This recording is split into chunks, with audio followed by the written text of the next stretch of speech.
Introduction. The Titanic was one of the most famous ships in history. It was a British passenger liner built by the White Star Line. At the time of its launch in 1912, it was the largest and most luxurious ship ever built. Many people believed it was unsinkable because of its advanced safety design. However, during its first voyage from Southampton to New York, the Titanic struck an iceberg in the North Atlantic Ocean on April 14, 1912, and sank in the early hours of April 15. More than 1,500 people lost their lives, making it one of the deadliest maritime disasters in history. The tragedy shocked the world and led to major changes in maritime safety rules. Chapter 1. The Building of Titanic. The Titanic was one of the greatest engineering achievements of the early 20th century and was built during a time when ocean travel was the primary means of crossing the Atlantic Ocean. Shipping companies competed with one another to build ships that were larger, safer, and more luxurious, and the White Star Line, a major British shipping company, wanted to create a new generation of passenger liners that would dominate transatlantic travel. Instead of focusing only on speed like its competitor Cunard Line, which had built the fast Lusitania and Mauretania, the White Star Line decided to focus on comfort, size, and luxury. As part of this plan, the company decided to construct three enormous ships known as the Olympic-class liners: Olympic, Titanic, and Britannic. Titanic would become the most famous of these ships. The Titanic was built in Belfast, Northern Ireland, by the shipbuilding company Harland and Wolff, which was one of the most experienced and respected shipbuilders in the world. Construction of the ship officially began on March 31, 1909, and it required an enormous amount of labor, skill, and resources. Thousands of workers were involved in the construction process, including engineers, designers, metalworkers, carpenters, and laborers, and at the peak of construction, more than 3,000 people worked on the ship. Building such a massive vessel was extremely challenging and sometimes dangerous, and unfortunately several workers were injured during the process. The ship was designed by a talented naval architect named Thomas Andrews, who played a key role in ensuring that the Titanic would be both strong and comfortable. The ship was enormous for its time, measuring approximately 882 feet, 269 meters, in length and about 92 feet in width, and weighing more than 46,000 tons. Its size alone made it one of the largest moving objects ever created by humans at that time. Because of its huge size, the Harland and Wolff shipyard had to construct special facilities, including giant gantry cranes and slipways, to assemble the ship's structure. The Titanic was built primarily from strong steel plates that were carefully connected using millions of rivets, and these rivets were hammered into place by teams of workers using heavy tools and machines. In fact, more than 3 million rivets were used to hold the ship together. The hull of the ship was designed to be extremely strong so that it could withstand the harsh conditions of the North Atlantic Ocean. One of the most innovative features of Titanic was its safety design. The ship contained 16 watertight compartments separated by steel bulkheads that were intended to prevent water from spreading throughout the ship if the hull was damaged. This design meant that even if several compartments were flooded, the ship could remain afloat. Because of this advanced safety system, many people believed that the Titanic was practically unsinkable, and newspapers and the public often referred to it as one of the safest ships ever built. Although the builders themselves did not officially claim that the ship could never sink, the strong confidence in modern engineering made many people believe it was nearly impossible for such a ship to be lost at sea. In addition to its safety features, the Titanic was designed to provide extraordinary luxury and comfort to passengers. The ship was often described as a floating palace because it contained many facilities that were normally found only in luxury hotels. First-class passengers enjoyed beautiful cabins, elegant dining rooms, and luxurious lounges decorated with fine wood, glass, and artistic details. The famous Grand Staircase became one of the most iconic features of the ship, with its beautiful wooden carvings and glass dome ceiling. Other impressive facilities included a swimming pool, a gymnasium, a Turkish bath, a squash court, and reading and writing rooms for passengers. These features made the Titanic one of the most luxurious ships ever built. Second-class passengers were also provided with comfortable cabins and pleasant dining areas, which were often better than the first-class facilities on many other ships of that time. Third-class passengers, many of whom were immigrants traveling to the United States in search of a better life, were given simple but clean accommodations. Compared with earlier ships, the third-class facilities on Titanic were considered a major improvement, with better sleeping arrangements, shared dining areas, and improved sanitation. The ship was powered by a powerful propulsion system that included steam engines and a steam turbine. The Titanic had 24 large boilers that produced steam to drive the engines, and these engines powered 3 enormous propellers at the back of the ship. This system allowed the Titanic to reach a speed of about 23 knots, which was considered impressive for such a large vessel. Although speed was not the primary goal of the ship's design, the Titanic was still capable of crossing the Atlantic Ocean efficiently while providing passengers with a smooth and comfortable journey. After more than 2 years of construction, the Titanic was finally ready to be launched into the water. The launch took place on May 31, 1911, in front of a large crowd of spectators who gathered to watch this historic event. Launching the ship involved sliding the enormous structure down a specially built slipway into the water, and although the ship weighed tens of thousands of tons, the process took only about a minute once it began. After the ship entered the water, additional work was required to complete the interior design, install machinery, and prepare the ship for service.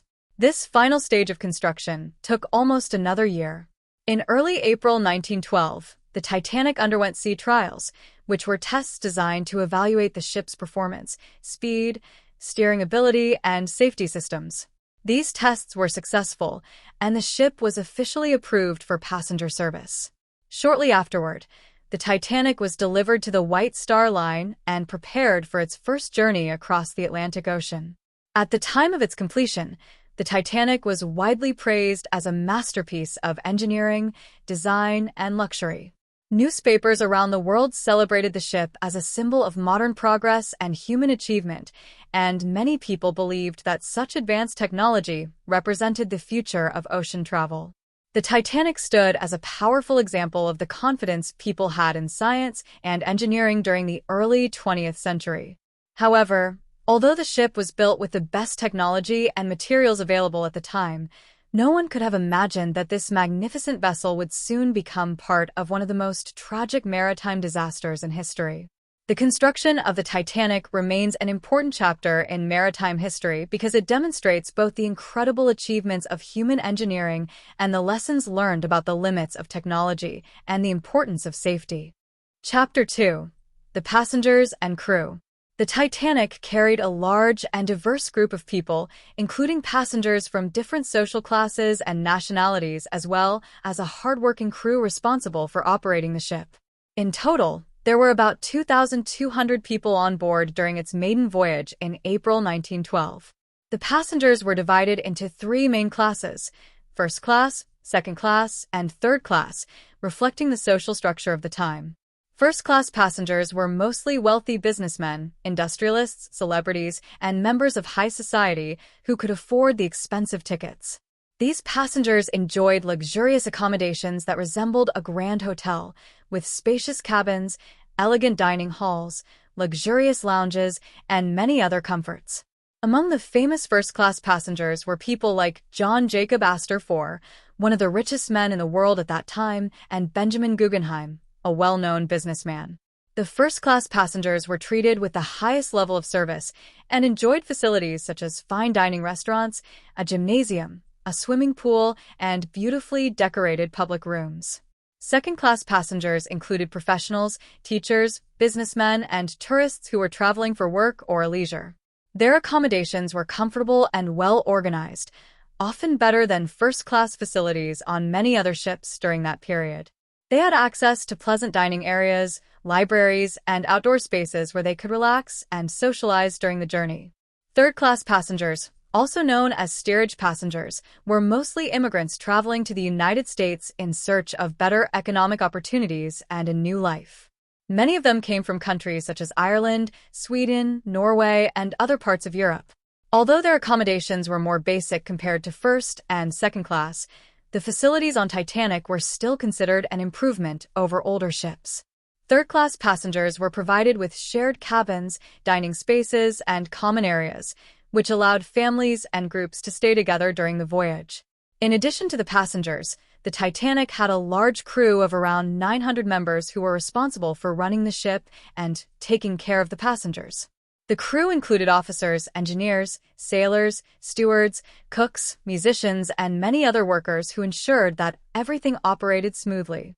The captain of the Titanic was Captain Edward J. Smith, a highly experienced and respected sailor who had spent many years commanding ships for the White Star Line. Many passengers felt confident and safe knowing that such an experienced captain was leading the voyage. The officers and sailors were responsible for navigation and controlling the ship, while the engineers worked in the engine rooms to maintain the powerful boilers and engines that kept the ship moving.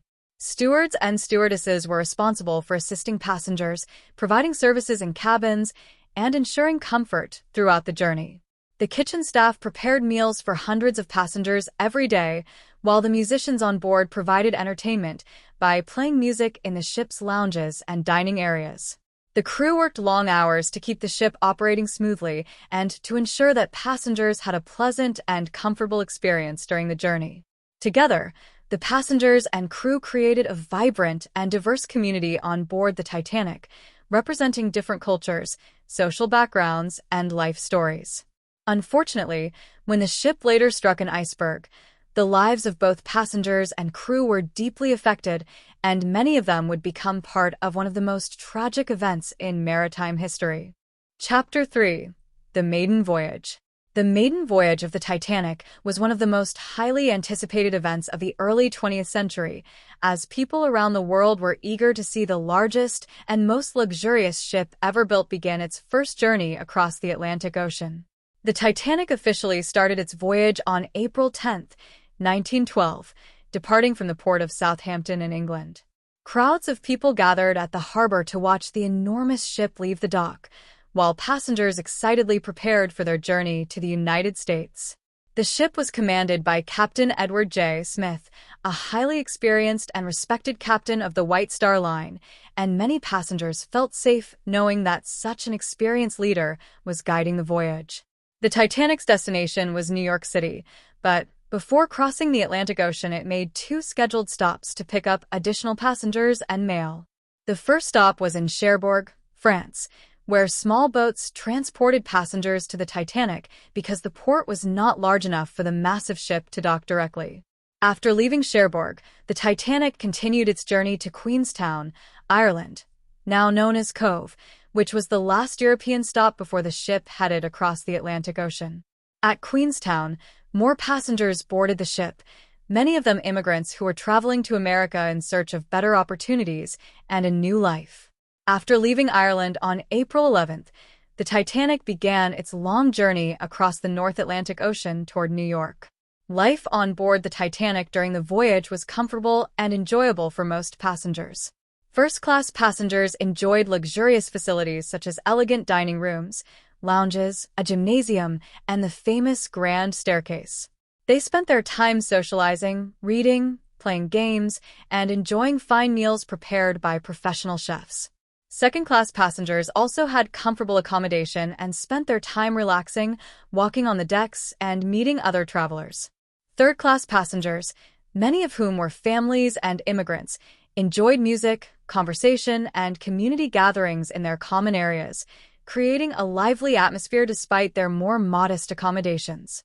The crew members worked hard to ensure that the ship operated smoothly and that passengers received excellent service throughout the voyage. During the journey, the Titanic received several wireless messages from other ships warning about icebergs and sea ice in the North Atlantic. These warnings were common during that time of year, and while they were noted by the officers, the Titanic continued traveling at a relatively high speed because the weather was clear and the sea was calm. For most passengers, the voyage seemed peaceful and pleasant, and many believed they were traveling on one of the safest ships ever built. However, on the night of April 14, 1912, everything changed. Late that evening, as the Titanic moved through the cold waters of the North Atlantic, lookout sailors spotted a large iceberg directly in the ship's path. Despite attempts by the crew to avoid the iceberg, the ship struck it shortly before midnight. The collision damaged the hull of the ship and allowed water to begin flooding several compartments.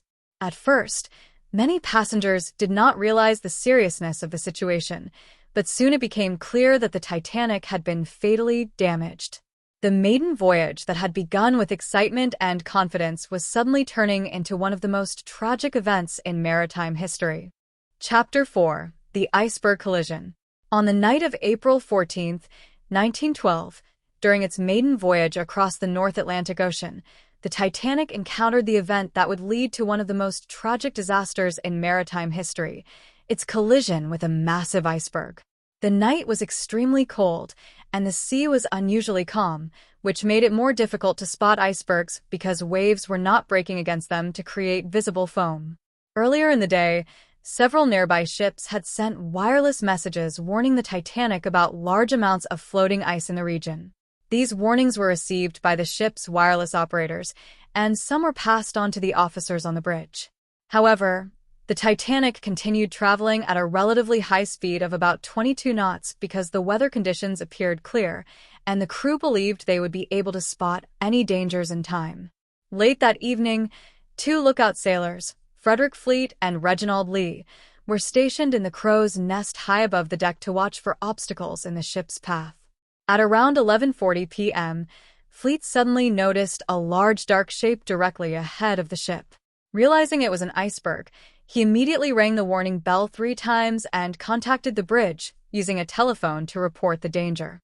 First Officer William Murdoch quickly responded by ordering the ship to turn sharply to avoid the iceberg and instructing the engine room to reverse the engines.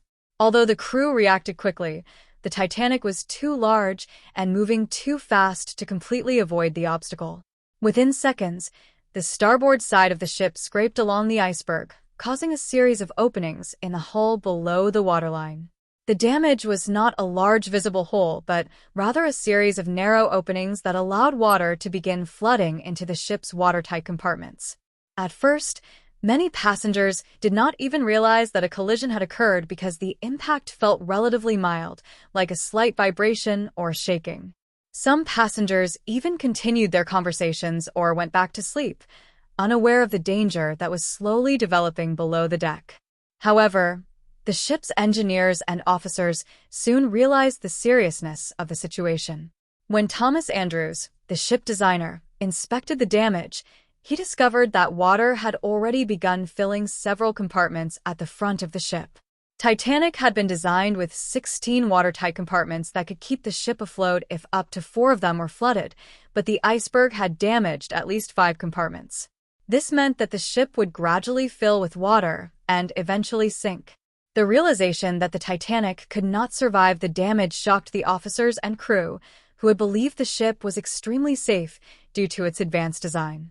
As water continued to pour into the damaged compartments, the front of the ship slowly began to sink lower into the ocean. The collision with the iceberg marked the beginning of a chain of events that would soon lead to panic, rescue efforts, and the tragic loss of many lives. What started as a calm and peaceful night at sea quickly turned into a disaster that the world would never forget. Chapter 5: The Sinking of Titanic. After the Titanic struck the iceberg late on the night of April 14, 1912, the situation on board slowly began to change from calm uncertainty to growing panic as the crew and officers realized that the ship had been seriously damaged and could not be saved. At first, many passengers were unaware of the seriousness of the accident because the collision felt minor and the ship continued to appear stable. However, below the decks, seawater was rapidly entering several of the ship's watertight compartments. The ship designer, Thomas Andrews, inspected the damage and informed Captain Edward J. Smith that the Titanic would eventually sink because too many compartments had been flooded.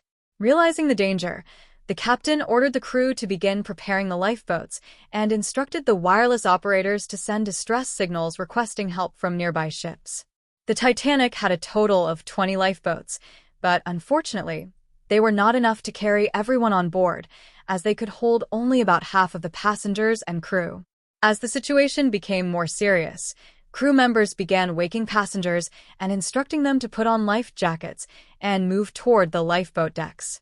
Many passengers were confused and hesitant at first because the ship still appeared safe, and some people even refused to leave the warmth of the ship for the cold night outside. The crew followed the rule of women and children first, which meant that women and children were given priority when boarding the lifeboats. As a result, many men remained on the deck while lifeboats began to lower into the dark and freezing ocean below. Some lifeboats were not filled to their full capacity because many passengers still did not believe the ship would sink. Meanwhile, the wireless operators continued sending distress messages using the new wireless telegraph system, hoping that another ship would arrive in time to rescue the passengers. On the deck, the atmosphere gradually became more tense as the ship slowly tilted forward while the front sections filled with water. The musicians on board famously continued playing music in an attempt to keep passengers calm during the crisis. As time passed, the angle of the ship became steeper, making it more difficult for people to move across the decks. Water eventually began reaching the upper levels of the ship, forcing passengers and crew to move toward the stern, which was the rear of the vessel. In the final moments of the disaster, the Titanic's bow was deep underwater while the stern rose high into the air. Around 2:20 a.m. on April 15, 1912, the enormous ship finally broke apart and disappeared beneath the icy waters of the North Atlantic Ocean. Hundreds of people were left in the freezing water, where survival was extremely difficult because of the low temperature. Only a small number of lifeboats later returned to search for survivors. The sinking of the Titanic became one of the deadliest maritime disasters in history, resulting in the loss of more than 1,500 lives. The tragedy shocked the entire world and later led to important changes in maritime safety regulations to prevent such disasters from happening again. Chapter 6: Rescue and Aftermath. After the Titanic sank in the early hours of April 15, 1912, hundreds of survivors were left floating in lifeboats in the freezing waters of the North Atlantic Ocean, waiting anxiously for rescue while the cries of people struggling in the icy water slowly faded into silence. Shortly before the ship disappeared beneath the ocean, the Titanic's wireless operators had sent several distress signals using the wireless telegraph system, calling for help from any nearby ships. One of the ships that received the distress message was the RMS Carpathia, which was about 58 miles away at the time. Its captain, Arthur Rostron, immediately ordered his crew to change course and head toward the Titanic at full speed. The Carpathia pushed its engines to their limits as it raced through the cold night, navigating carefully through areas where icebergs were known to be present. After several hours of urgent travel, the Carpathia finally arrived at the disaster site at around 4 a.m. By this time, the Titanic had already sunk, and the ocean was scattered with lifeboats carrying the survivors. The crew of the Carpathia carefully began rescuing the people from the lifeboats, providing them with blankets, warm drinks, food, and medical attention. Many survivors were suffering from shock, exhaustion, and grief after witnessing the tragic loss of family members and friends. The rescue operation lasted several hours as each lifeboat was slowly brought alongside the Carpathia and its passengers safely transferred onto the ship. In total, around 705 people were rescued from lifeboats. Unfortunately, more than 1,500 passengers and crew members had lost their lives during the disaster, making it one of the deadliest maritime tragedies in history. After completing the rescue operation, the Carpathia began its journey toward New York City with the survivors on board. News of the Titanic disaster quickly spread around the world, shocking the public and attracting massive media attention. When Carpathia arrived in New York on April 18th, thousands of people gathered at the harbor to wait for news about their loved ones. The tragedy led to widespread grief, mourning, and questions about how such a large and advanced ship could have been lost. As a result, both the United States and the United Kingdom launched official investigations into the disaster to determine its causes and identify safety failures. The investigations revealed several important issues, including the lack of sufficient lifeboats for all passengers, inadequate emergency procedures, and the failure to respond effectively to iceberg warnings. These findings led to major changes in maritime safety laws. One of the most important outcomes was the creation of the International Convention for the Safety of Life at Sea, SOLAS, in 1914, which introduced new regulations requiring ships to carry enough lifeboats for everyone on board, maintain continuous radio communication, and improve navigation safety in icy waters. In addition, an international ice patrol system was established to monitor icebergs in the North Atlantic and warn ships about dangerous conditions. The aftermath of the Titanic disaster had a lasting impact on maritime travel and safety regulations worldwide. Although the tragedy caused immense loss and sorrow, it also led to significant improvements that helped protect passengers and crews on future ships. Today, the story of the Titanic remains one of the most powerful reminders of both human ambition and the importance of safety, responsibility, and preparedness in the face of nature's unpredictable forces. Conclusion: the story of the Titanic remains one of the most memorable tragedies in maritime history. The ship was a symbol of human progress, luxury, and confidence in modern engineering, yet its sinking showed that even the most advanced technology has limits. The disaster resulted in the loss of more than 1,500 lives and shocked people around the world. However, it also led to important improvements in maritime safety, including better lifeboat regulations, continuous radio communication, and the creation of international ice patrols. Today, the Titanic is remembered not only for its tragedy, but also for the lessons it taught about safety, responsibility, and the importance of respecting nature.